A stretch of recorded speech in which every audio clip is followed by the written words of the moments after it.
ಆತ್ಮೀಯ ಬಿ.ಕಾಮ್ನ 3ನೇ ಸೆಮೆಸ್ಟರ್ನ ಪ್ರೀತಿಯ ವಿದ್ಯಾರ್ಥಿಗಳಿಗೆ ನಿಮ್ಮ ನೆಚ್ಚಿನ ಚಾನಲ್ ಆಗಿರುವ BGS ಸ್ಪರ್ಧಾ ಅಕಾಡೆಮಿಗೆ ಸುಸ್ವಾಗತ. ಆತ್ಮೀಯರೇ, ಪರೀಕ್ಷೆಯಲ್ಲಿ 5 ಅಂಕಕ್ಕೆ ನಿಮ್ಮ ಕವಿ ಪರಿಚಯದ ಮೇಲೆ ಟಿಪ್ಪಣಿ ಮಾದರಿಯ ಪ್ರಶ್ನೆಗಳನ್ನು ಕೇಳೋದ್ರಿಂದ ಈ ಕವಿ ಪರಿಚಯ ತಮಗೆ ಆಗಲಿ ಅನ್ನುವ ಉದ್ದೇಶದಿಂದ ಇಲ್ಲಿ ಇವತ್ತು ಲಕ್ಷ್ಮೀಶ ಕವಿಯ ಕವಿ ಪರಿಚಯವನ್ನು ಚರ್ಚೆ ಮಾಡ್ತಾ ಇದ್ದೇನೆ. ಈತನ ಕಾಲ 1550 ಅನ್ನೋದು.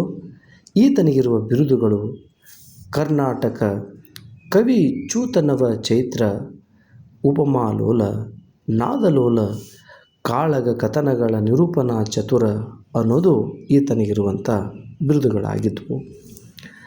ಈತನ ಮೂಲ ಹೆಸರು ಲಕ್ಷ್ಮೀನಾರಾಯಣ. ರಮಣ ವರಕುವರ ಲಕ್ಷ್ಮೀನಾರಾಯಣ ರಮಣ ವರಕುವರ ಅನ್ನೋದು. ನಂತರ ಇಲ್ಲಿ ಈ ಲಕ್ಷ್ಮೀಶರ ಮೂರ್ತಿ ಪೂಜೆಗೊಳ್ಳುತ್ತಿರುವುದು ಕೂಡ ತಾವು ನೋಡ್ಬೋದು. ಈತನೇ ಮಹಾಕವಿ ಶ್ರೀ ಲಕ್ಷ್ಮೀಶ. ಚಿಕ್ಕಮಗಳೂರು ಜಿಲ್ಲೆಯ ಕಡೂರು ತಾಲೂಕಿನ ದೇವನೂರು ಗ್ರಾಮದಲ್ಲಿ ಈತ ಲಕ್ಷ್ಮೀನಾರಾಯಣ ದೇವಾಲಯದಲ್ಲಿ ದಿನಾಲು ಪೂಜೆಗೊಳ್ಳುತ್ತಿರುವ ಲಕ್ಷ್ಮೀಶನ ಪ್ರತಿಮೆ, ಅದನ್ನು ಕೂಡ ತಾವು ನೋಡ್ಬೋದು. ಇದುವೇ ದೇವನೂರು ಗ್ರಾಮದಲ್ಲಿನ ಲಕ್ಷ್ಮೀನಾರಾಯಣ ರಮಣ ಅಥವಾ ಲಕ್ಷ್ಮೀರಮಣ ದೇವಾಲಯ ಆಗಿದೆ. ಚಿಕ್ಕಮಗಳೂರು ಜಿಲ್ಲೆಯ ಕಡೂರು ತಾಲೂಕಿನ ದೇವನೂರ ಅಥವಾ ದೇವಪುರ ಸುರಪುರ ಗ್ರಾಮ ಅನ್ನೋದು ಆತನ ಊರಿನ ಹೆಸರಾಗಿದೆ. ಯಾವುದು? ದೇವನೂರು, ದೇವಪುರ, ಸುರಪುರ ಗ್ರಾಮದಲ್ಲಿ ಆತ ಜನಿಸಿದ್ದ. 16ನೇ ಶತಮಾನ ಈತನ ಕಾಲಮಾನ, ಅಥವಾ 1550 ಅಂತ ನೋಡ್ಬೋದು. ಬ್ರಾಹ್ಮಣ ಸಮುದಾಯದ ಭಾರದ್ವಾಜ ಗೋತ್ರದಲ್ಲಿ ಈತ ಜನಿಸಿದ ಕವಿ. ತಂದೆ ಅಣ್ಣಮಾಂಕ. ಈತನ ತಂದೆ ಅಣ್ಣಮಾಂಕ. ಈತನ ಆರಾಧ್ಯ ದೈವ ದೇವನೂರಿನ ಲಕ್ಷ್ಮೀರಮಣ ಅಥವಾ ಲಕ್ಷ್ಮೀನಾರಾಯಣ. ಕೃತಿಯಲ್ಲಿ ಲಕ್ಷ್ಮೀಶನು ಆತ ತನ್ನ ಇಷ್ಟ ದೇವರಾದ ಲಕ್ಷ್ಮೀರಮಣನನ್ನು ಸ್ತುತಿ ಮಾಡ್ತಾನೆ. ಲಕ್ಷ್ಮೀಶನ ಮೂಲ ಹೆಸರು ಲಕ್ಷ್ಮೀನಾರಾಯಣ ಅಥವಾ ಲಕ್ಷ್ಮೀಕಾಂತ ಹೆಬ್ಬಾರ. ಭಾಗವತ ಪರಂಪರೆಗೆ ಸೇರಿದ ಪ್ರಮುಖವಾದ ಕವಿಯಾಗಿದ್ದಾನೆ. ಲಕ್ಷ್ಮೀರಮಣ ದೇವಾಲಯ ಆವರಣದಲ್ಲಿರುವ ಕವಿ ಲಕ್ಷ್ಮೀಶನ ಮೂರ್ತಿಯು ದಿನಾಲು ಪೂಜೆಗೊಳ್ಳುತ್ತಿದೆ.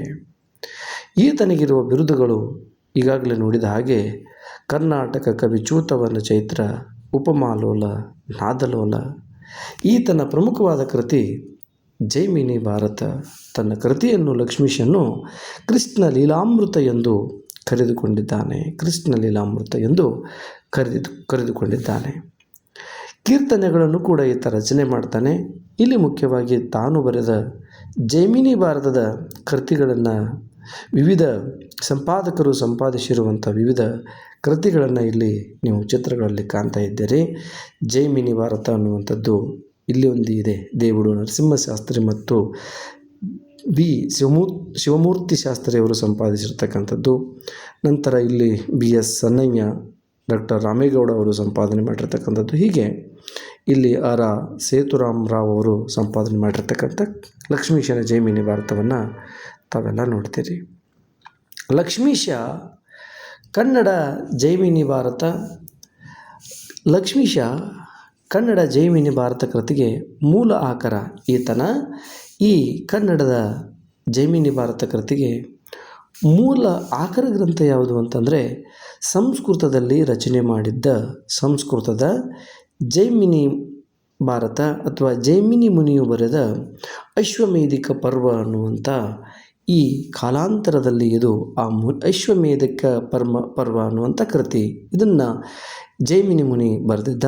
ಕಾಲಾಂತರದಲ್ಲಿ ಮುಂದೆ ಅದು ಆ ಜೈಮಿನಿ ಹೆಸರಿನಿಂದಲೇ ಗುರುತಿಸಿಕೊಂಡು ಅದು ಜೈಮಿನಿ ಭಾರತ ಎಂದು ಪ್ರಸಿದ್ಧವಾಯಿತು.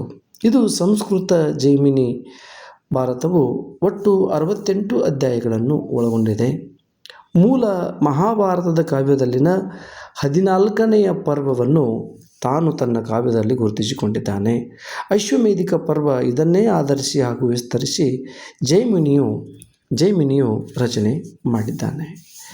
ನಂತರ ಮುಂದೆ ಈ ಜೈಮಿನಿ ಭಾರತದ ಕುರಿತು ಕೆಲವು ವಿಚಾರಗಳು ಹೀಗಿವೆ. ಲಕ್ಷ್ಮೀಶನ ಜೈಮಿನಿ ಭಾರತದ ಕುರಿತು ಕೆಳಗಿರುವ ವಿಚಾರಗಳೇನೆಂದರೆ, ಮೂಲ ಸಂಸ್ಕೃತ ಭಾಷೆಯಲ್ಲಿರುವ ಜೈಮಿನಿ ಭಾರತ ಒಟ್ಟು 64 ಅಧ್ಯಾಯಗಳಲ್ಲಿ ಇದ್ದರೆ ಲಕ್ಷ್ಮೀಶನು ಅವುಗಳನ್ನು ಸಂಕ್ಷಿಪ್ತಗೊಳಿಸಿ ಸಾರಸ್ವತದ ಹೂರಣವನ್ನು ತುಂಬಿ 34 ಸಂಧಿಗಳಿಗೆ ಇಳಿಸಿದ್ದಾನೆ ಅನ್ನೋದು. ಇದು ವಾರ್ಧಕ ಷಟ್ಪದಿಯಲ್ಲಿದೆ. ಇದನ್ನು ಕೂಡ ಕೇಳ್ಬೋದು ಪರೀಕ್ಷೆಯಲ್ಲಿ, ಯಾವ ಷಟ್ಪದಿಯಲ್ಲಿದೆ ಅನ್ನುವುದನ್ನು ಕೂಡ ಕೇಳ್ಬೋದು. ಇದು ಅನೇಕ ಕಥೆಗಳ ಸಂಗ್ರಹ ಗ್ರಂಥ.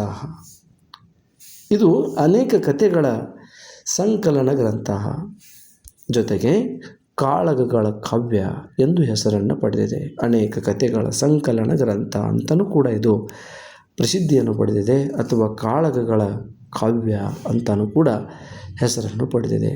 ಮಹಾಭಾರತ ಹಾಗೂ ರಾಮಾಯಣ ಕಾವ್ಯಗಳಲ್ಲಿನ ಹಲವು ಕಥೆಗಳ ಸಂಯೋಜನೆಯು ಲಕ್ಷ್ಮೀಶನ ಈ ಕಾವ್ಯಕೃತಿಯಲ್ಲಿ ಕಾಣಬಹುದು. ಹೀಗಾಗಿ ಇದೊಂದು ವಿಶೇಷ ಕಾವ್ಯ ಅನಿಸಿದೆ.